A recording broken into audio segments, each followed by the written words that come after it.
এই মুহররম উপলক্ষে যদি আমি একটি দুইটা রোজাও রাখতে না পারি, তাহলে আমি কি জবাব দেব রাসূলুল্লাহ সাল্লাল্লাহু আলাইহি ওয়াসাল্লামের কাছে? প্রিয় ভাইরা, মুহররম মাসের একটা বিশেষ দিন আছে আশুরা। সুযোগ অনুযায়ী অন্তত একটা দুইটা রোজা হলেও রাখার চেষ্টা করি। নিজে যদি রাখতে না পারি, নিজেদের বন্ধু বান্ধব পরিবার যারা রাখার মতো সুযোগ আছে, ডিউটির চাপ নাই, কষ্টের ডিউটি নাই, তাদেরকে অন্তত উৎসাহিত করি। আলহামদুলিল্লাহ রাব্বিল আলামিন ওয়াসসালাতু ওয়াসসালামু আলা নবিয়িনা মুহাম্মদ ওয়া আলিহি ওয়া আসহাবিহি আজমাইন, আম্মা বা'দ। প্রশংসা কেবল আল্লাহ সুবহানাহু ওয়া তাআলার জন্য, দরুদ এবং সালাম নাজিল হোক প্রিয় নবী মুহাম্মদ মুস্তাফা সাল্লাল্লাহু আলাইহি ওয়াসাল্লামের প্রতি। আল্লাহুম্মা সাল্লি আলাইহি আল্লাহুম্মা বারিক আলাইহি। সম্মানিত ভাই বন্ধুগণ, হিজরি বর্ষের প্রথম মাস মুহররম। এই মুহররম মাস, এই মাসের কিছু জ্ঞাতব্য বিষয় আছে, এ মাসের কিছু তাৎপর্য আছে, এ মাসের কিছু করণীয় আছে, আবার কিছু বর্জনীয় কাজ আছে। আমরা সংক্ষেপে আজকে জেনে নিব যে মুহররম মাসের কি গুরুত্ব কোরআন এবং হাদিসের দৃষ্টিতে আছে, এবং এই মাস উপলক্ষে একজন মুমিনের জন্য কি কি করণীয় আছে, আর এই মাস উপলক্ষে একজন মুমিনের জন্য কি কি বর্জনীয় আছে। প্রথম কথা হলো, মুহররম মাস এটি হলো কোরআনে কারীমের সূরা তাওবার 36 নম্বর আয়াতে ঘোষিত বছরের 12 মাসের 4টি সম্মানিত মাসের অন্যতম। আল্লাহ সুবহানাহু ওয়া তাআলা কোরআনে কারীমে সূরা তাওবার 36 নম্বর আয়াতে ইরশাদ করেছেন, মিনহা আরবাআতুন হুরুম। বছরের যে 12টি মাস আছে, তার মধ্য থেকে 4টি মাস হলো সম্মানিত মাস, বিশেষ মর্যাদাপূর্ণ মাস।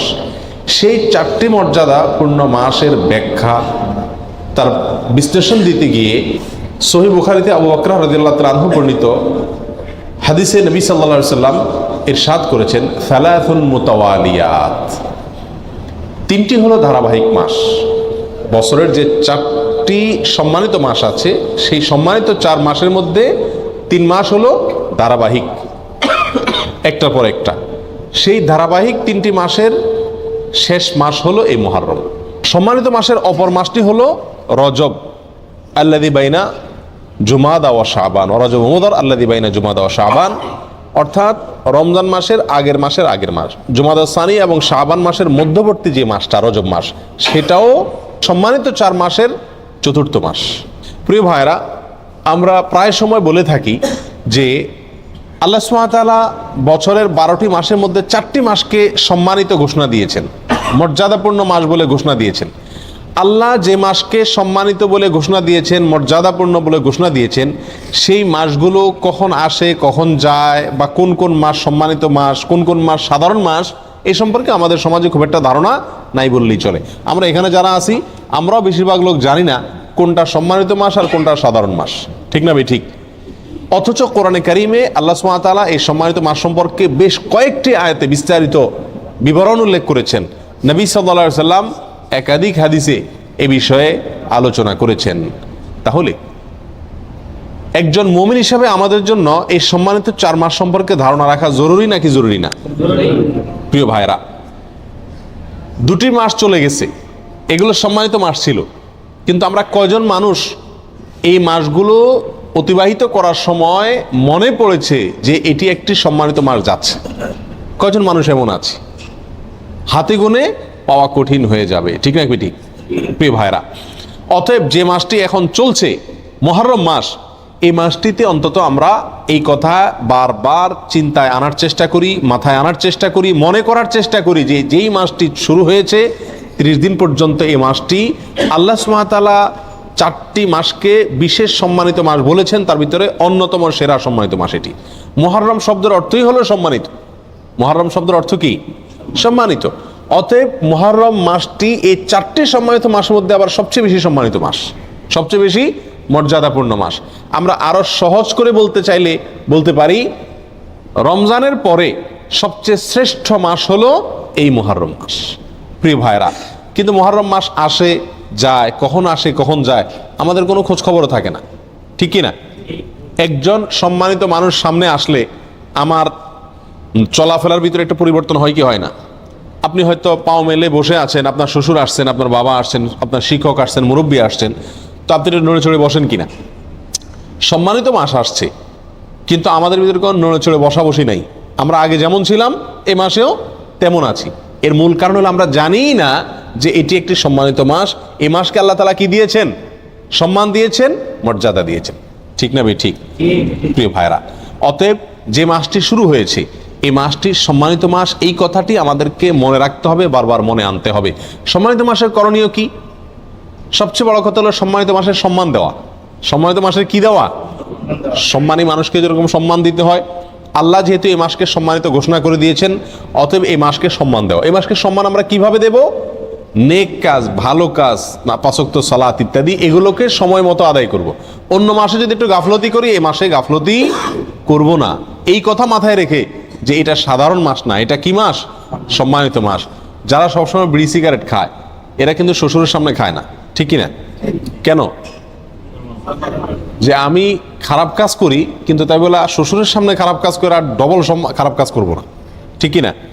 অতএব একজন মুমিন একটি সম্মানিত মাস, একটি মর্যাদাপূর্ণ মাস যখন অতিবাহিত করবেন, তিনি তখন অন্য সময় যে গুনাহের কাজগুলো করেন, এই মাসে সে গুনাহের কাজগুলো করতে ভাববেন যে এই মাসকে আল্লাহ সম্মান দিয়েছেন, আল্লাহর দেওয়া সম্মানকে আমার রক্ষা করতে হবে, বিধায় গুনাহ করা যাবে না। আল্লাহ কোরআনে বলছেন, ফালা তাজলিমু ফিহিন্না আনফুসাকুম, তোমরা সম্মানিত মাসসমূহে নিজেদের প্রতি কি করো না? অবিচার করো না।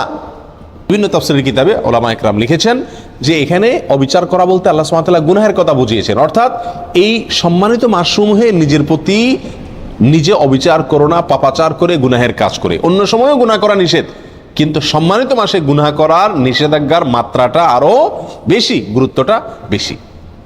প্রিয় ভাইরা, অতএব এই মাসে অন্তত মাঝে মধ্যে মনে করব, স্মরণ করার চেষ্টা করব যে এটি একটা কি মাস যাচ্ছে? সম্মানিত মাস যাচ্ছে। আর সম্মানিত 4টি মাস মুখস্থ করে নিব: জিলকদ, জিলহজ, মুহররম, আর 4 নম্বর হলো রজব, রমজান মাসের আগের মাস। মনে থাকবে তো ইনশাআল্লাহ? প্রিয় ভাইরা, মুহররম মাসের একটি বিশেষ করণীয় আছে, আর সেই করণীয়টা হলো এই মাসে বেশি বেশি নফল রোজা রাখা, নফল সিয়াম রাখা। নবী সাল্লাল্লাহু আলাইহি সাল্লাম সহিহ মুসলিমের হাদিসে আসছে, তিনি ইরশাদ করেছেন, আফদালুস সিয়ামি বা'দা রমাদান শাহরুল্লাহিল মুহররম, রমজানের পরে সবচেয়ে উত্তম রোজা হলো আল্লাহর মাস মুহররম মাসের রোজা। আল্লাহর মাস মুহররম মাসের রোজা। মুহররম মাসকে কার মাস বলা হয়েছে ভাই? আল্লাহর মাস বলা হয়েছে। কে বলেছেন? রাসূল করিম সাল্লাল্লাহু আলাইহি ওয়াসাল্লাম। অতএব এই মাসটির বিশেষ মর্যাদা, এক তো সম্মানিত 4 মাসের একটি মাস, আরেকটি মর্যাদা পেলাম যে এই মাসকে আল্লাহর মাস বলে নবী সাল্লাল্লাহু আলাইহি ওয়াসাল্লাম এই মাসকে বিশেষ সম্মান দিয়েছেন। বলে অন্যগুলা কার মাস? অন্যগুলোও আল্লাহর মাস, কিন্তু এটাকে আল্লাহর দিকে সম্বন্ধ করে এই মাসের বিশেষ মর্যাদা, স্পেশাল মর্যাদার কথা ইঙ্গিত করা হয়েছে। প্রিয় ভাইরা, অতএব এই মাসের করণীয় হলো বেশি বেশি নফল রোজা রাখা। রমজানের পরে সবচেয়ে উত্তম নফল রোজার জন্য উত্তম মাস হলো এই মাস। নফল রোজার শ্রেষ্ঠ মাস মুহররম মাস। প্রিয় ভাইরা, আমরা বেশিরভাগ মানুষ মুহররম মাস উপলক্ষে আশুরার 1-2 রোজা রাখি, ওইটা আশুরা উপলক্ষে, ওইটা ভিন্ন। মুহররম হিসাবে এই মাসে নবী সাল্লাল্লাহু আলাইহি সাল্লাম রোজা রাখার গুরুত্ব বর্ণনা করেছেন। রমজানের পরে সবচেয়ে বেশি রোজার জন্য গুরুত্বপূর্ণ মাস হিসেবে অভিহিত করেছেন। তিনি নিজে অবশ্য শাবানে রেখেছেন, এই মাসে রাখার সুযোগ তিনি পান না। এই মাসে রোজার ফজিলত নাজিল হওয়ার পরে তিনি রাখার সুযোগ পান নাই, তার আগেই হয়তো তিনি দুনিয়া থেকে বিদায় নিয়ে গেছেন, আর সেজন্য তিনি রাখতে পারেন নাই, কিন্তু আমাদেরকে জানাই গেছেন। প্রিয় ভাইরা, মুহররম তো প্রতিবারই আমাদের জীবনে একবার করে আসে, প্রতি বছরই একবার করে আসে। এই মুহররম উপলক্ষে যদি আমি 1-2টা রোজাও রাখতে না পারি, তাহলে আমি কি জবাব দেব রাসূলুল্লাহ সাল্লাল্লাহু আলাইহি ওয়াসাল্লামের কাছে? কথা বুঝে আসছে? এই মুহররম উপলক্ষে যদি 1টি রোজাও আমি না রাখি, তাহলে নবী সাল্লাল্লাহু আলাইহি ওয়াসাল্লাম যে মাসের রোজার এত গুরুত্ব বর্ণনা করছেন, সেটাকে আমি কোনো কি করলাম না? কেয়ারই করলাম না, পাত্তাই দিলাম না। ঠিক না ভাই? ঠিক। এই জন্য ভাই, সুযোগ অনুযায়ী অন্তত 1-2টা রোজা হলেও রাখার চেষ্টা করি। নিজে যদি রাখতে না পারি, নিজের বন্ধু বান্ধব, পরিবার যারা রাখার মতো সুযোগ আছে, ডিউটির চাপ নাই, কষ্টের ডিউটি নাই, তাদেরকে অন্তত উৎসাহিত করি এবং নিজে মাথায় রাখি, নিয়ত রাখি, আল্লাহ যখনই তৌফিক দিবেন মুহররম মাস উপলক্ষে এই মাসে নফল রোজা রাখার গুরুত্ব রয়েছে, সেই জন্য অন্তত 1-2টা রোজা হলেও রাখার চেষ্টা করি। রাখবো তো ইনশাআল্লাহ? আল্লাহ তাআলা আমাদের সকলকে তৌফিক দান করেন। প্রিয় ভাইরা, এই হলো মুহররম মাস উপলক্ষে করণীয়। একমাত্র করণীয় হলো এই মাসে বেশি বেশি নফল রোজা রাখা, আর সম্মানিত মাস হিসেবে গুনাহের কাজ কম করা, নেকির কাজ ভালো করে বেশি করে করার চেষ্টা করা, যুদ্ধ বিগ্রহ না করা। এই মাসের একটা বিশেষ দিন আছে আশুরা, যেটা মুহররমের 10 তারিখে হয়ে থাকে। এই আশুরা উপলক্ষে আমাদের বেশ কিছু করণীয় আছে, আবার কিছু বর্জনীয় আছে। করণীয় কাজ কি? সে বিষয়ে বলার আগে বলতে চাই, নবী করিম সাল্লাল্লাহু আলাইহি সাল্লাম মক্কা থেকে যখন মদিনায় হিজরত করে আসলেন, তিনি দেখলেন যে মদিনার মানুষেরা, ইহুদিরা, মদিনায় ইহুদিদের বসবাস ছিল, তাদেরকে তিনি দেখতে পেলেন যে তারা আশুরার দিন অর্থাৎ মুহররমের 10 তারিখে রোজা রাখে। তখন নবী করিম সাল্লাল্লাহু আলাইহি সাল্লাম তাদেরকে জিজ্ঞেস করলেন যে তোমরা এই দিনে রোজা রাখো কেন, রহস্য কি কারণে রোজা রাখো? তখন ইহুদিরা নবী সাল্লাল্লাহু আলাইহি সাল্লামকে জবাব দিলেন যে এই দিনে আমরা রোজা এই জন্য রাখি যে এই দিনে আল্লাহ সুবহানাহু ওয়া তাআলা তার নবী, আমাদের নবী অর্থাৎ বনী ইসরাঈলের নবী, ইহুদিদের নবী মুসা আলাইহিস সালামকে এবং তার জাতি বনী ইসরাঈলকে আল্লাহ তাআলা মুক্তি দিয়েছেন। ফেরাউনের অধীনে তারা কৃতদাস হিসাবে দীর্ঘদিন বন্দী ছিলেন, জুলুমের শিকার ছিলেন। আল্লাহ তাআলা তাদেরকে মুক্তি দান করেছেন, ফেরাউনকে ডুবিয়েছেন, সমুদ্রে ফেরাউনকে ডুবিয়েছেন, আর মুসা আলাইহিস সালামকে এবং বনী ইসরাঈলকে আল্লাহ তাআলা রক্ষা করেছেন। তাহলে বনী ইসরাঈল জাতির প্রতি, মুসা আলাইহিস সালামের প্রতি আল্লাহ তাআলা অনুগ্রহ নাজিল করেছেন, তাকে এবং তার জাতিকে স্বাধীনতা দিয়েছেন, মুক্তি দিয়েছেন। আর সেই জন্য আমরা তার উম্মত হিসাবে শুকরিয়া আদায় করে এই দিন রোজা রাখি। নবী করিম সাল্লাল্লাহু আলাইহি সাল্লাম তাদের এই কথা শুনে বললেন, নাহনু আহাক্কু বিমূসা, তোমরা মুসা আলাইহিস সালামের অনুসারীর দাবি করো ঠিক আছে, কিন্তু মুসা আলাইহিস সালামের অনুসারী হিসাবে তোমরা যত না সত্য, তার চাইতে বেশি সত্যবাদী অনুসারী হিসাবে আমরা। অতএব মুসা আলাইহিস সালামের প্রতি আল্লাহর অনুগ্রহ নাজিল হয়েছে এই দিনে, সেই উপলক্ষে তোমরা যদি শুকরিয়া আদায় করে আল্লাহর কাছে রোজা রাখো, তাহলে আমাদের রোজা রাখার অধিকার আরো বেশি। এই নবী সাল্লাল্লাহু আলাইহি সাল্লাম তখন সাহাবা একরামকে বললেন যে তোমরাও কি করবে, আশুরার দিনে রোজা রাখবে, তবে ইহুদিদের সঙ্গে ব্যতিক্রম করবে। ইহুদিদের সঙ্গে কি করবে? ব্যতিক্রম করবে। আর ব্যতিক্রমটা হলো এই যে তারা একটি রোজা রাখে, আমরা দুইটা রাখবো। তারা রাখে শুধু আশুরার দিনে, আমরা রাখবো তার সাথে আরেকটা রোজা যোগ করে। এই আরেকটা রোজা যোগের ব্যাপারে কোনো বর্ণনা আসছে একটা আগে অথবা একটা পরে, অর্থাৎ 9, 10 অথবা 10, 11। আশুরা তো 10 তারিখের রোজা, তার সাথে একটা আগে অথবা পরে যে কোনো একদিন একটা যোগ করে হয় 9, 10 আর না হয় 10, 11 রাখার জন্য বলা হয়েছে। যদিও সেই হাদিসকে ওলামা একরামের কেউ কেউ সহিহ বলেছেন, কেউ কেউ যঈফ বলেছেন। তবে নবী করিম সাল্লাল্লাহু আলাইহি ওয়াসাল্লাম তার মৃত্যুর আগের বছর বা তিনি তার মৃত্যুর বছর বলেছিলেন যে আল্লাহ যদি আমাকে আগামী বছর হায়াতের বাঁচিয়ে রাখেন, আমি যদি বেঁচে থাকি, তাহলে লাসুমান্নাত তাসিআ ওয়াল আশিরা, তাহলে আমি আগামী বছর মুহররম আসলে, আশুরা আসলে 9 এবং 10 2 দিন রোজা রাখবো। এই হাদিস থেকে বোঝা গেল নবী সাল্লাল্লাহু আলাইহি সাল্লামের আকাঙ্ক্ষা ছিল, তার নিয়ত ছিল, তার ইচ্ছা ছিল আশুরার সাথে আগের দিন রোজা মিলিয়ে রাখা, অর্থাৎ 9, 10, 11 না। এই জন্য ওলামা একরাম বলেন সবচেয়ে উত্তম হলো আশুরা উপলক্ষে একজন মুমিনের জন্য 2টা রোজা রাখা। আর সে 2টা রোজা হলো কোনটা? 9 এবং 10। কথা বোঝা আসছে? শুধু 10 তারিখের রোজা রাখা যাবে কিনা, যে 2টা রাখতে পারতেছে না সে কমপক্ষে একটা রাখতে পারবে কিনা, এ বিষয়ে ওলামা একরাম অনেকে বলেছেন এটা অনুচিত হবে, মাকরুহ হবে। কেন? কারণ হলো ইহুদিদের সাথে মিল হয়ে যায়, নবী সাল্লাল্লাহু আলাইহি ওয়াসাল্লাম ইহুদিদের থেকে ব্যতিক্রম করতে বলেছেন, সেজন্য একটা রাখা উচিত নয়। আর অন্যান্য ওলামা একরাম বলেন যে নাই মামার চাইতে কানা মামা ভালো, একেবারে 2টা যদি না রাখতে পারে কমপক্ষে একটা রাখলো। কথা বুঝে আসছে? তো যাই হোক, 2টা রাখা উত্তম, আর সেটা হলো 9 এবং 10। নবী সাল্লাল্লাহু আলাইহি সাল্লাম আশুরার রোজার ফজিলত তালাশের জন্য, এই রোজার ফজিলত অন্বেষণের জন্য যত চেষ্টা করতেন, রমজানের ফরজ রোজার পরে অন্য কোনো নফল রোজার ব্যাপারে, নফল রোজার ফজিলত আহরণ করার ব্যাপারে এত বেশি চেষ্টা তিনি করতেন না বলে হাদিসে প্রমাণিত। এক বর্ণনা আসছে, নবী সাল্লাল্লাহু আলাইহি সাল্লাম বলেছেন, আবু হুরায়রা রাদিয়াল্লাহু তাআলা বর্ণনা করেছেন হাদিসটি, যে নবী সাল্লাল্লাহু আলাইহি সাল্লাম ইরশাদ করেছেন, সিয়ামু ইয়াউমি আশুরা আহতাসিবু আলাল্লাহি আন ইউকাফিরা সানাতাল্লাতী ক্বাবলা, আশুরার দিনে যদি কেউ রোজা রাখে, আল্লাহর প্রতি আমার ধারণা হলো আল্লাহ তাআলা তার পিছনের 1 বছরের গুনাহ মাফ করে দিবেন। ছোট ছোট যে অপরাধগুলো হয়ে থাকে এগুলো আল্লাহ তাআলা মাফ করে দিবেন যদি কেউ কি রাখে, আশুরার রোজা রাখে। প্রিয় ভাইয়েরা, এই রোজার এত বেশি গুরুত্ব যে মদিনাতে সাহাবা একরাম ফরজ রোজা ছাড়া অন্য কোন নফল রোজার জন্য নিজের শিশুদেরকে রোজা রাখাইতেন না, বা রাখাইতেন বলে জানা যায় না, কিন্তু আশুরার রোজা তাদের ছোট ছোট শিশুদেরকে দিয়ে রাখাইতেন। এবং শুধু রাখাইতেন তা নয়, বাচ্চারা যাতে রোজাটা রাখতে পারে, যাতে ক্ষুধার তাড়নায় ভেঙে না ফেলে, সেজন্য তাদেরকে খেলনা ইত্যাদি দিয়ে ভুলায় রাখতেন। এইসব কিছু থেকে আশুরার রোজার গুরুত্ব একজন মুমিনের কাছে পরিষ্কারভাবে ফুটে ওঠে।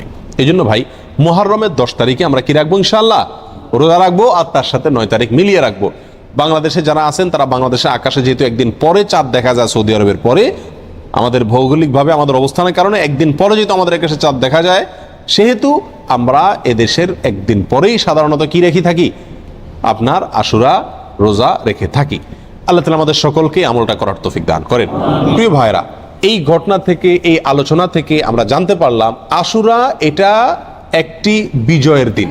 আশুরার দিনটা একটা কিসের দিন? বিজয়ের দিন, একটা মুক্তির দিন। কার মুক্তির দিন? মুসা আলাইহিস সালামের। কার বিজয়ের দিন?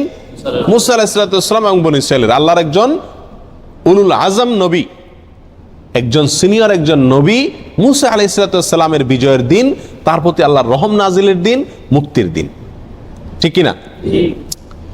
এবং সেই হিসাবে আমরা বলতে পারি এটা একটি মূলত সুখের দিন। একটি কিসের দিন? সুখের দিন। বিজয়ের দিন হিসাবে কি? সুখের দিন। আর এই জন্য তো শুকরিয়া আদায় করে রোজা রাখতে হয়। কিন্তু আমাদের দেশে শতকরা ৯৯ জন মানুষ আশুরা বলতে জানে এটা হলো শোকের দিন, সুখের উল্টা শোকের দিন, ঠিক না? ঠিক। আমাদের দেশে মানুষ জানে আশুরা মানে কারবালার দিন। আশুরা মানে কিসের দিন ভাই? কারবালার দিন। আশুরা আসলে মানুষ জানে যে এই দিনে কারবালা একটা নির্মম হত্যাকাণ্ডের ঘটনা ঘটেছিল, এটা মানুষ জানে। কিন্তু এর পিছনের যে ইতিহাস, এর যে আরো গোড়ার ইতিহাস, এর যে মূল এবং আসল ইতিহাস, মুসা আলাইহিস সালামের বিজয়ের ঘটনা, সেটা আমাদের দেশে মানুষ কি করে না? জানে না। প্রিয় ভাইরা, এই দিনটিতে বিজয় হয়েছিল মুসা আলাইহিস সালামের, সেটি হলো এই দিনের মূল ঘটনা, আসল ঘটনা। আর সেই ঘটনাকে কেন্দ্র করেই নবী সাল্লাল্লাহু আলাইহি ওয়াসাল্লাম রোজা রাখতে আমাদেরকে কি করেছেন? নির্দেশ করেছেন। সেটা আমাদের জন্য পালনীয়। কিন্তু একই দিনে ঘটনাচক্রে আরেকটি দুর্ঘটনাও ঘটে গিয়েছিল। একটি নির্মম, পৃথিবীর ইতিহাসের নির্মমতম হত্যাকাণ্ড ঘটে গিয়েছিল। নবী সাল্লাল্লাহু আলাইহি সাল্লামের অত্যন্ত প্রিয় দৌহিত্র হোসেন রাদিয়াল্লাহু তাআলা আনহুকে অত্যন্ত নির্মমভাবে হত্যা করা হয়েছিল কারবালায়। প্রিয় ভাইরা, এই কারণে আমাদের অনেক ভাইরা মনে করেন যে তাহলে এই দিনে আর সুখ পালন করা যাবে না, এই দিনে আর আল্লাহর প্রতি শুকরিয়া আদায় করে রোজা রাখা যাবে না। তাহলে কি করতে হবে? শোক পালন করতে হবে। এই ঘটনাকে বোঝানোর জন্য একটা ছোট এক্সাম্পল, ছোট একটি উপমা দিয়ে থাকি। সেটা হলো, ধরুন 16 ডিসেম্বর আমাদের বিজয় দিবস। বাংলাদেশের মানুষকে আল্লাহ তাআলা বিজয় দান করেছেন 16 ডিসেম্বরে। 16 ডিসেম্বরের বিজয় দিবস মানে খুশির দিন, আনন্দের দিন, শুকরিয়া আদায় করার দিন। এই দিনে ঘটনাচক্রে যদি বিজয়ের ঘটনার বহু বছর পরে যদি এই দিনে কোনো দুর্ঘটনা ঘটে, কোনো বন্যা, প্লাবনে হাজার হাজার মানুষ মারা যায়, তাহলে কি এই দিনটা বিজয় দিবস পরিবর্তন হয়ে শোকের দিবস হয়ে যাবে? কখনো হবে? এটা সম্ভব কোনোদিন? বড়জোর এরকম হতে পারে, বিজয় দিবসের আলোচনা বা বিজয় দিবসটা আসলেই ওই দুর্ঘটনার পর থেকে যতবার বিজয় দিবস আসবে, বিজয় দিবসে আলোচনা আসবে, তখন মানুষের মনে পড়বে, মানুষ স্মরণ করবে, বলবে যে এটি আমাদের বিজয় দিবস, খুশির দিবস হলেও দুঃখজনকভাবে এই দিনে একটি বিচ্ছিন্ন দুর্ঘটনাও ঘটে গিয়েছিল, ঠিক না? ঠিক। কিন্তু এই দিনের আসল ঘটনা বিজয়কে ভুলে গিয়ে শোক পালন করা, এটা কোনোদিন হবে? যৌক্তিক হবে? হবে না। অতএব কারবালার যে ঘটনা ঘটেছিল সেটাও 10ই মুহররম ঘটেছিল, কিন্তু এই দিনে আসল যে ঘটনা ঘটেছে মুসা আলাইহিস সালামের বিজয়, সেটা কোনোদিন চাপা পড়ে যাওয়া এটা যুক্তিসঙ্গত নয়। বিধায় একজন মুমিন আশুরা আসলে সর্বপ্রথম তার মাথায় চলে যাবে কোন দিন? মুসা আলাইহিস সালামের বিজয়ের দিন। এরপরে পাশাপাশি একই দিনে যেহেতু আরেকটি নির্মম ঘটনা ঘটেছে সেটাও তার মনে আসতে পারে, এবং সে উপলক্ষে হোসেন রাদিয়াল্লাহু তাআলা আনহু সহ তার পরিবারের সদস্যরা যারা নির্মমভাবে নিহত হয়েছিলেন, হত্যা করা হয়েছিল, তাদের জন্য আল্লাহ সুবহানাহু ওয়া তাআলার কাছে দোয়া করতে পারেন। যারা হত্যায় জড়িত ছিল তাদেরকে আল্লাহ সুবহানাহু ওয়া তাআলা পৃথিবীর ইতিহাসের নিকৃষ্টতম সাজা যেন তাদেরকে দেন, সেজন্য আল্লাহর কাছে আরজি পেশ করতে পারেন। কিন্তু তাই বলে আপনি কি করতে পারেন না? তাজিয়া মিছিল, শোক মিছিল এগুলা বের করতে পারেন না। কারণ ইসলাম 3 দিনে বেশি কোনো মৃত্যুতে, কোনো দুর্ঘটনায় শোক পালন করার সুযোগ, অনুমতি দেয় নাই। অতএব রাজনৈতিক আপনার বিভিন্ন দলগুলো তাদের শোক পালন করে থাকে বছরকে বছর, যুগ যুগ ধরে, সেটা ভিন্ন বিষয়। কিন্তু ইসলামী শরীয়তে কোনো মানুষের মৃত্যুর পরে 3 দিনের বেশি শোক পালন করার কোনো সুযোগ, অনুমোদন নাই। প্রিয় ভাইরা, অতএব আশুরা উপলক্ষে প্রথম আমাদেরকে খেয়াল রাখতে হবে যে আমাদের ধারণাটাকে পরিবর্তন করতে হবে। এই দিনটি কারবালার দিন নয়, এই দিনটি হলো মুসা আলাইহিস সালামের বিজয়ের দিন, পাশাপাশি কারবালার ঘটনাও ঘটেছে। আল্লাহ তাআলা আমাদেরকে সঠিকটা বোঝার তৌফিক দান করেন। প্রিয় ভাইয়েরা, এখন আমরা এই দিনে কি আসলে যেহেতু দুইটা ঘটনায় ঘটছে, কোনটাকে আমরা বড় করে দেখব? মুসা আলাইহিস সালামের বিজয়কে বড় করে দেখব, নাকি হোসেন রাদিয়াল্লাহু তাআলা আনহুর মৃত্যুকে, শাহাদাতকে, শোকের দিনটাকে, শোকটাকে বড় করে দেখব? কোনটাকে বড় করে দেখব? মুসা আলাইহিস সালামের বিজয়টাকে বড় করে দেখব। কেন? দুই কারণ। নাম্বার এক, মুসা আলাইহিস সালামের বিজয়ের খবর দিয়ে গেছেন মুহাম্মদ সাল্লাল্লাহু আলাইহি ওয়াসাল্লাম, এবং তিনি ওই বিজয় পালন করা, রোজা রাখার মাধ্যমে সেই বিজয় পালন করার জন্য আমাদেরকে শিক্ষা দিয়ে গেছেন। ঠিক না ভাই? ঠিক। শুকরিয়া আদায় করার জন্য রোজা রাখার আদর্শ তিনি রেখে গেছেন। তার আদর্শ পরিবর্তন হওয়ার কোনো সুযোগ আছে? আল্লাহ সুবহানাহু ওয়া তাআলা বলেছেন, আল ইয়াউমা আকমালতু লাকুম দীনাকুম ওয়া আতমামতু আলাইকুম নিআমাতি ওয়া রাদিতু লাকুমুল ইসলামা দীনা। তোমাদের প্রতি আজ আমি ইসলামকে পরিপূর্ণ, আমার নিয়ামতকে পরিপূর্ণ করে দিয়েছি। ইসলামের মধ্যে নবী সাল্লাল্লাহু আলাইহি সাল্লামের ইন্তেকালের পরে, তার মৃত্যুর পরে আর কোনো জিনিস যোগ হওয়া অথবা বিয়োগ হওয়ার কোনো সুযোগ নাই। অতএব নবী সাল্লাল্লাহু আলাইহি সাল্লামের মৃত্যুর বহু বছর পরে কারবালার ঘটনা ঘটেছে, বিধায় কারবালার ঘটনাকে কেন্দ্র করে কোনো কর্মসূচি যদি দিতে হয়, একই দিনে নবী সাল্লাল্লাহু আলাইহি সাল্লামের কর্মসূচি থাকে, দেওয়া কর্মসূচি থাকে, তাহলে কোনটা অগ্রাধিকার পাওয়ার কথা? নবী সাল্লাল্লাহু আলাইহি সাল্লামের দেওয়া কর্মসূচি, তার শেখানো বাতানো আমলের অগ্রাধিকার হওয়া যুক্তির দাবি। ঠিক না ভাই? ঠিক। প্রিয় ভাইয়েরা, অতএব এই দিনে আমাদের যে ভুল একটি কালচার আমাদের সমাজে প্রচলিত আছে, সেটা হলো এই দিন উপলক্ষে আমাদের সমাজে সবচেয়ে বড় ভুল, এই দিন উপলক্ষে সবচেয়ে বড় ভুল হলো যে এই দিনটাকে আমরা মনে করি কারবালার দিন। এই দিনটার আসল ইতিহাসটাকে আমরা জানি না। প্রিয় ভাইরা, এর পিছনে আমাদের মিডিয়ার বিশাল বড় ভূমিকা। আমাদের দেশে যে সমস্ত মিডিয়া আছে, সেটা প্রিন্ট মিডিয়া হোক আর ইলেকট্রনিক মিডিয়া হোক, এই সব মিডিয়াগুলো সব সময় দেখবেন সুন্নাহকে কখনো এরা প্রচার করে না, সবসময় বিদআতকে ফলাও করে এবং প্রচার করে, সুন্নাহকে দমিয়ে রাখার চেষ্টা করে মিডিয়াগুলো। যেমন এই আশুরাকে কেন্দ্র করে আপনারা দেখবেন ঢাকা শহরের, পুরান ঢাকায়, মিরপুরে দুই একটা জায়গাতে 200, 150, 100 ছোট ছোট বাচ্চা পোলাপান, এরা তাজিয়া মিছিল, মানে শোক মিছিল বের করে, কারবালার ঘটনাকে স্মরণ করে আশুরার দিনে শোক মিছিল বের করে। ওই মিছিলের ঘটনাকে, ওই মিছিলকে আপনার সারাদিন টেলিভিশন, রেডিও, পত্রপত্রিকায় ফলাও করে প্রকাশ করে, এবং ওই দিনের সংবাদের অন্যতম শিরোনাম থাকে সমস্ত মিডিয়াগুলোতে, আজ পবিত্র আশুরা। আজকের এই দিনে মহানবী হযরত মুহাম্মদ সাল্লাল্লাহু আলাইহি সাল্লামের প্রিয় দৌহিত্র হুসাইন রাদিয়াল্লাহু তাআলা আনহুকে কারবালার প্রান্তরে, ইরাকের কারবালার প্রান্তরে নির্মমভাবে শহীদ করেছে অমুক অমুক অমুক অমুকে।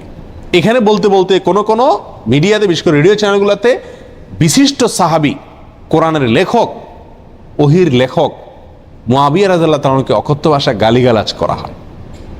কথা বুঝে আসছে? এবং সংবাদে আরো বলা হয় এই দিনটি উপলক্ষে রাজধানী ঢাকা সহ দেশের বিভিন্ন জায়গায় তাজিয়া মিছিল বের করা হয়েছে, অর্থাৎ শোক মিছিল বের করা হয়েছে। প্রিয় ভাইরা, 150-200 লোকের 2-3টা মিছিল, এটা সারাদিন সংবাদে বলে। একই দিনে মহানবী হযরত মুহাম্মদ সাল্লাল্লাহু আলাইহি সাল্লামের সুন্নাহকে পালন করতে গিয়ে, নির্দেশকে পালন করতে গিয়ে সারা দেশে লক্ষ লক্ষ মানুষ নফল রোজা রেখেছেন, সেই কথা কিন্তু কোনো মিডিয়া কি করে না, বলে না। যার কারণে মানুষ ওই ভুলটা জানে, সঠিকটা জানে না, বেদাত জানে, সুন্নাহ জানে না, একটা জানে আরেকটা জানে না। ঠিক না ভাই? ঠিক। প্রিয় ভাইরা, অতএব আমাদেরকে সঠিকটার প্রচার করতে হবে। এই জাতীয় বিষয়গুলোকে বেশি বেশি কি করতে হবে? প্রচার করতে হবে। আজ মিডিয়াতে যদি এই দিনের মূল ঘটনা যেটি হাদিসে বর্ণিত হয়েছে সেটি যদি আসতো, পাশাপাশি কারবালা ঘটনাও আসতো, তাহলে সেটা কি ছিল না? দোষণীয় ছিল না। আল্লাহ তাআলা আমাদের সকলকে আশুরা উপলক্ষে যে সমস্ত ভুল ধারণা আছে, ভ্রান্ত ধারণা আছে, সেগুলোকে সংশোধন করবার তৌফিক দান করুন। আল্লাহ তাআলা আমাদের সকলকে আশুরা উপলক্ষে একমাত্র আমল হলো নফল রোজা রাখা। আর আমাদের তাজিয়া মিছিল যারা করে, তারা চাঁদা টাদা উঠায় ওই দিন ভালো করে আরো খিচুড়ি খায়। যেদিন হাদিসে নফল রোজা রাখতে বলছে, কানাই বন্ধ করতে বলছে, তারা ওই দিন আরো বেশি কি খায়? খিচুড়ি খায়। ডেক বসায় দেখবেন মনে মনে, এবং খিচুড়ি পাকায়, বিতরণ করে খায়। প্রিয় ভাইরা, এই দিনটি নফল রোজার দিন, এই দিনটি মুসা আলাইহিস সালামের বিজয়ের দিন, পাশাপাশি একটি নির্মম ঘটনার দিন। কোনো মুমিনের জন্য এটা কষ্টের কারণ না হয়ে থাকতে পারে না। নবী সাল্লাল্লাহু আলাইহি সাল্লামের প্রিয় নাতিকে নির্মমভাবে হত্যা করা হয়েছে সপরিবারে, এই ঘটনায় ব্যথিত না হয়ে কোনো মুমিন থাকতে পারে না। অতএব আমরা সকলেই ব্যথিত আমরা আল্লাহর কাছে বিচার চাই হত্যাকারীদের, আল্লাহর কাছে মর্যাদা চাই নিহতদের। কিন্তু তাই বলে নবী সাল্লাল্লাহু আলাইহি সাল্লামের বাতানো আমল, আদর্শ, সুন্নাহ সেটা চাপা পড়ে যাবে, ভুলে যাব আমরা। এর চাইতে জুলুমের কথা, এর চাইতে অবিচারের কথা আর কিছুই হতে পারে না। আল্লাহ তাআলা আমাদের সকলকে মুহররম মাসের তাৎপর্য, করণীয়, আশুরার তাৎপর্য, করণীয়, ভুল ধারণাগুলোকে সংশোধন করবার এবং বর্জনীয় কাজগুলোকে ছাড়বার তৌফিক আল্লাহ তাআলা দান করুন। ওয়া আখিরু দাওয়ানা আনিল হামদুলিল্লাহি রাব্বিল আলামিন। আশুরা রোজার ফজিলত কি এবং এবছর আশুরা রোজা কবে রাখতে হবে? আশুরা রোজার ফজিলত সম্পর্কে আমরা সবাই কম বেশি জানি। নবী করিম সাল্লাল্লাহু আলাইহি সাল্লাম থেকে প্রসিদ্ধ হাদিস রয়েছে, সহিহ মুসলিমে বর্ণিত হয়েছে। আবু কাতাদা রাদিয়াল্লাহু তাআলা বর্ণনা করেছেন যে নবীজি ইরশাদ করেছেন, সিয়ামু ইয়াউমি আশুরা আহতাসিবু আল্লাহি আন ইউকাফিরাস সানাতাল্লাতী ক্বাবলাহ। আশুরার রোজার ব্যাপারে আল্লাহর প্রতি আমার ধারণা হলো যে এর মাধ্যমে এক বছর পূর্বের গুনাহ আল্লাহ তাআলা মাফ করে দিবেন। এবং আশুরার এই রোজা এটা কতদিন যাবৎ পৃথিবীতে রাখা হচ্ছে, সেটার উত্তর হলো মুসা আলাইহিস সালামের সময় থেকে রাখা হচ্ছে। তার মানে কয়েক হাজার বছর ধরে এই আশুরার রোজা পৃথিবীতে রাখা হয়। এমন একটা ইবাদত যেটার ধারাবাহিকতা হাজার হাজার বছর। তো এই আশুরার রোজা রাখার গুরুত্ব অপরিসীম। সাহাবা ইকরাম নিজেরা তো রাখতেন, নিজেদের বাচ্চাদেরকে পর্যন্ত এই রোজা রাখতে উদ্বুদ্ধ করতেন, যারা রোজা রাখার মতো তাদেরকে, এবং সেই সাথে তাদেরকে খেলনা ইত্যাদি দিয়ে ভুলিয়ে রাখতেন। এটা ছিল নবী সাল্লাল্লাহু আলাইহি সাল্লামের, সাহাবা ইকরামের সুন্নাহ। সেজন্য আশুরা রোজা আমরা রাখার চেষ্টা করব ইনশাআল্লাহ। এই বছর আশুরা রোজা আমরা কখন রাখব, সেটার উত্তর হলো আজ বাংলাদেশে এবং এ অঞ্চলে যেহেতু একদিন পরে চাঁদ দেখা যায় মিডিল ইস্টের তুলনায়, শুক্রবার সন্ধ্যার পরেই 9 মুহররম শুরু হয়ে যাবে। আর আশুরা রোজার মধ্যে সবচেয়ে উত্তম হলো 9 এবং 10 মুহররম রোজা রাখা। 10 মুহররম আশুরার দিন, আশুরা মানেই হলো মুহররমের 10 তারিখ বা 10ম দিন, অতএব সেটা তো আছেই। সেটা আগামী রোববার মুহররমের 10 তারিখ হবে। শনিবার দিবাগত রাতে সারিখে আমরা মূল রোজা আশুরা রোজাটা রাখবো ইনশাআল্লাহ। আর সাথে 9 তারিখকে প্লাস করে রোজা রাখলে সেক্ষেত্রে আজকে দিবাগত রাতে আমাদেরকে সারি খেয়ে আগামীকালকে শনিবার রোজা রাখতে হবে, অর্থাৎ 9 এবং 10। তাহলে শুক্রবার দিবাগত রাত, আজ শুক্রবার দিবাগত রাতে আমরা সারি খেয়ে কালকে রোজা রাখবো ইনশাআল্লাহ। আবার আগামীকাল দিবাগত রাতে সারি খেয়ে তারপরের দিন রোজা রাখবো। তাতে 9 জিলহজ এবং 10 জিলহজ দুইটা রোজাই আদায় হয়ে যাবে ইনশাআল্লাহ। কারণ যদি কালকে রোজা রাখা সম্ভব না হয় তাহলে তিনি শনিবার দিবাগত রাতে খেয়ে রবিবার রোজা রাখবেন, সেটা হবে আশুরার মূল রোজা। আর রবিবার দিবাগত রাতে সারি খেয়ে সোমবার তিনি রোজা রাখবেন, তাতে হবে আপনার 11 জিলহজের রোজা। আর সোমবার তো সাপ্তাহিক নফল রোজা আছেই, সেক্ষেত্রে আমরা টানা 3টা রাখতে পারি। শুক্রবার দিবাগত রাত, শনিবার দিবাগত রাত, এই দুইটা আশুরা। আর রবিবার দিবাগত রাত হলো কিসের? সোমবারের সাপ্তাহিক নফল রোজা। তাহলে টানা 3টা রোজা হয়ে গেল। আর যদি কেউ একের ভিতর 2 চান, মানে শর্টকাটে, তাহলে সেক্ষেত্রে শনি আর রবি রাখলে রোববারেরটা ডাবল নিয়ত করতে পারেন। 11 মুহররম হিসাবে রোজা, আবার সোমবারের রোজা, দুইটা সবই একসাথে পাওয়া যাবে। আর যদি কেউ 3টা রাখেন তাহলে তার সব বেশি, এটা বলার অপেক্ষা রাখে না। অতএব আশুরা রোজাগুলো আমরা রাখার চেষ্টা করবো ইনশাআল্লাহ। এদিন আল্লাহ রাব্বুল আলামিন মুসা আলাইহিস সালামকে বিজয় দিয়েছেন, সত্যের বিজয় দিয়েছেন। আর অসত্য বা ফেরাউন বাহ্যিকভাবে শক্তিশালী মনে হলেও দীর্ঘদিন অহমিকার সুযোগ আল্লাহ তাআলা ছাড় দিয়ে একটা পর্যায়ে তাকে চরম পরিণতি বরণ করতে বাধ্য করেছেন। সেই ঐতিহাসিক দিন আল্লাহ নবী মুসা আলাইহিস সালাম সেটার জন্য আল্লাহর কাছে শুকরিয়া আদায় করে তিনি রোজা রেখেছেন, এবং তার অনুসরণে আমরাও রোজা রাখি। এবং ইয়াহুদীদের রোজার চাইতে আমাদের রোজা যেন ভিন্নতর হয়, সেজন্য আমরা 2টা রোজা রাখি। এবং সেই 2টা রোজার ভিতরে সবচেয়ে উত্তম হয় 9-10, 9-10 না পারলে 10-11, এই 2টা ধাপের রোজা। আর যদি সেটার কোনোটাই সম্ভব না হয়, শুধু একটাই রাখতে পারে, তাহলে 10 তারিখের রোজাটাও রাখা যেতে পারে, যদি অনেক কোনো সেটাকে নিষেধ করেছেন। আশুরা উপলক্ষে কি কি আমল করব? আশুরা উপলক্ষে সর্বপ্রথম এবং প্রধান আমল হলো রোজা রাখা, যেটা আমরা এতক্ষণ বললাম। মুহররমের 10 তারিখ এবং তার সাথে 9 তারিখ, এই 2টা রাখা উত্তম। কারণ নবী সাল্লাল্লাহু আলাইহি সাল্লাম বলেছেন, যদি আমি আগামী বছর বেঁচে থাকি তাহলে আমি 9-10 রোজা রাখবো। এই জন্য 9-10 রাখাটা উত্তম, এটা নবীজির স্বপ্ন ছিল, আকাঙ্ক্ষা ছিল। আর না হলে 10-11 রোজা রাখা, এটা হলো আশুরার প্রধান আমল। দ্বিতীয়ত, আশুরার এই দিবসের শিক্ষাটা গ্রহণ করা, এটা নিয়ে খুব বেশি আলোচনা হয় না। আলোচনা হয় শুধু আশুরার রোজা নিয়ে, ইতিহাসও আলোচনা হয়, কিন্তু আশুরার চেতনা কি, আশুরার শিক্ষা কি, আশুরা আমাদেরকে কি বার্তা দেয়, সেটা নিয়ে আলোচনা হয় না। সেটা আমরা আজকে আলোচনা করার চেষ্টা করেছি আলহামদুলিল্লাহ। অতএব আশুরা উপলক্ষে প্রতি বছরই আমাদের এই শিক্ষাটা ধারণ করা দরকার যে সত্যের বিজয় হবেই হবে, দুদিন আগে আর দুদিন পরে, আর অসত্য এবং বাতিল লাঞ্ছিত, অপমানিত, পরাজিত, নিমজ্জিত হবেই হবে, সেটাও 2 দিন আগে বা পরে। ফেরাউন শক্তিশালী ছিল, ফেরাউন ক্ষমতাবান ছিল, জালিম ছিল, তাই বলে তার পক্ষাবলম্বন সত্যের অনুসন্ধানে মানুষরা করে নাই। মুসা আলাইহিস সালাম দুর্বল ছিলেন, তার অনুসারী বনী ইসরাঈলও দুর্বল ছিলেন, তারা শোষিত ছিলেন, আর ফেরাউন শোষণকারী ছিল। এই দুইয়ের মধ্যে আল্লাহ তাআলা চূড়ান্ত হাসি, শেষ হাসি, চূড়ান্ত বিজয় এটা দান করেছেন কাকে? মুসা আলাইহিস সালামকে। অতএব সত্যের বিজয় হয় 2 দিন আগে আর পরে। এই চেতনা, এই শিক্ষা মাথায় রেখে যদি আমরা চলি, আমরা সত্যের সাথে থাকবো, সেটা দুর্বল হলেও সত্যের সাথে থাকবো, সংখ্যায় কম হলেও। আমি শুধুমাত্র শক্তি, সামর্থ্য, দল, গ্রুপ, মতাদর্শ এগুলো দেখে, জোয়ার দেখে আমি চলবো না, আমি আদর্শের ভিত্তিতে চলবো। এই শিক্ষাটা আমাদেরকে আসলে দিয়ে থাকে। অতএব সেই শিক্ষাটা আমরা ধারণ করার চেষ্টা করব ইনশাআল্লাহ। আশুরা উপলক্ষে একটা হাদিস, যে হাদিসকে ইমাম তিরমিজি রাহিমাহুল্লাহ বিশুদ্ধ বললেও, হাসান বললেও, অন্য ইমামরা অনেকে জয়ীব বলেছেন, সেটা হলো এই দিনে আল্লাহ তাআলা আল্লাহর বান্দাদেরকে মাফ করার ইতিহাস আছে। অতএব পরবর্তী জাতিরাও আল্লাহর কাছে তওবা করলে এই দিনে তওবা কবুল হবে, আল্লাহ তওবা করবেন, কবুল করবেন। তো সেই হাদিসের উপর ভিত্তি করে কেউ আল্লাহর কাছে এই দিনে ইস্তেগফার এবং তওবাও করতে পারে, যেহেতু নফল আমল, এটা চাইলে কেউ করতে পারেন।